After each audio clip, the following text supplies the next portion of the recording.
Atribuam ao Senhor, ó seres celestiais, atribuam ao Senhor glória e força. Atribuam ao Senhor a glória que o seu nome merece. Adorem o Senhor no esplendor do seu santuário. A voz do Senhor ressoa sobre as águas. O Deus da glória troveja. O Senhor troveja sobre as muitas águas. A voz do Senhor é poderosa, a voz do Senhor é majestosa. A voz do Senhor quebra os cedros, o Senhor despedaça os cedros do Líbano. Ele faz o Líbano saltar como bezerro, Sirion como novilho selvagem. A voz do Senhor corta os céus com raios flamejantes. A voz do Senhor faz tremer o deserto. O Senhor faz tremer o deserto de Cádiz.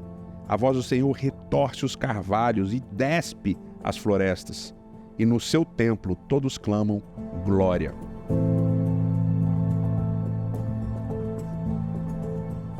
O Salmo 29 ele é muito potente, ele é muito forte.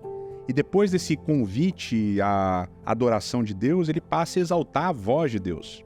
É interessante que nesse convite à adoração, quando ele diz atribuam ao Senhor glória, honra, no início do Salmo, nos 2 primeiros versos, ele não usa um verbo tradicional comum, que é o verbo natan, por exemplo, que é dar, né? Deem ao Senhor a glória.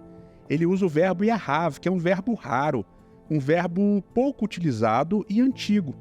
Esse verbo ele é interessante porque ele tem um caráter um pouquinho mais cerimonial, o que parece atribuir a esse salmo uma certa antiguidade. Outro detalhe interessante na construção poética do Salmo 29 é o uso desse paralelismo de repetições escada. Você diz uma coisa, você repete aquela coisa e acrescenta um detalhezinho.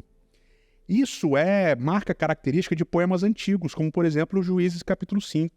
Que é considerado por uma gama enorme de estudiosos como um dos textos mais antigos do Antigo Testamento. Portanto, é muito possível que o Salmo 29 seja um salmo extremamente antigo.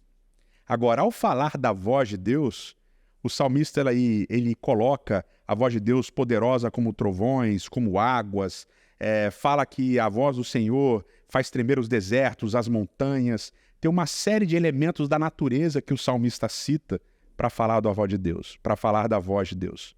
Então é muito interessante porque a conexão é muito óbvia, uma conexão direta com Gênesis capítulo 1, quando Deus cria todas as coisas a partir da sua voz.